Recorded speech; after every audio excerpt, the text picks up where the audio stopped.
চলমান Indian premier লিগের আসরে রোহিত ঈশান কিষানের জুটি খুব ভয়ানক হয়ে উঠছে। আজকে 14 এপ্রিল রাত 8টায় মুখোমুখি হবে চেন্নাই সুপার কিংস বনাম মুম্বাই ইন্ডিয়ান্স। আর এই ম্যাচের আগে ঈশান কিষান এবং রোহিত শর্মাকে উল্টা চাপে থাকতে হবে, কেননা চলমান ইন্ডিয়ান প্রিমিয়ার লিগে সর্বোচ্চ উইকেট শিকারী মোস্তাফিজুর রহমান রয়েছে চেন্নাইয়ের দলে। আইপিএলে এইবারে প্রথমেই মোস্তাফিজকে দেখা যাচ্ছে চেন্নাইয়ের দলে।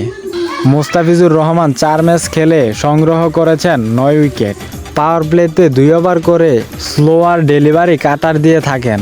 মোস্তাফিজের এই বল ধোনির কাছে খুবই পরিচিত।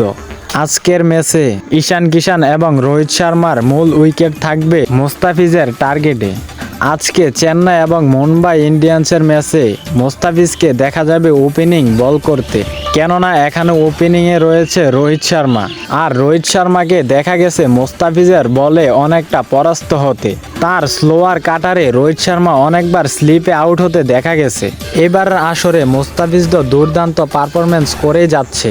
এক কথায় বলতে গেলে রোহিত শর্মা ঈশান কিষানকে একেবারে হুমকির মুখোমুখি রাখছে বাংলাদেশের তরুণ cricketer cutter master Mustafizur Rahman. আজকে চেন্নাইয়ের হয়ে মোস্তাফিজুর রহমান এই ম্যাচ খেলার পরে আগামী ম্যাচে নাও খেলতে পারেন।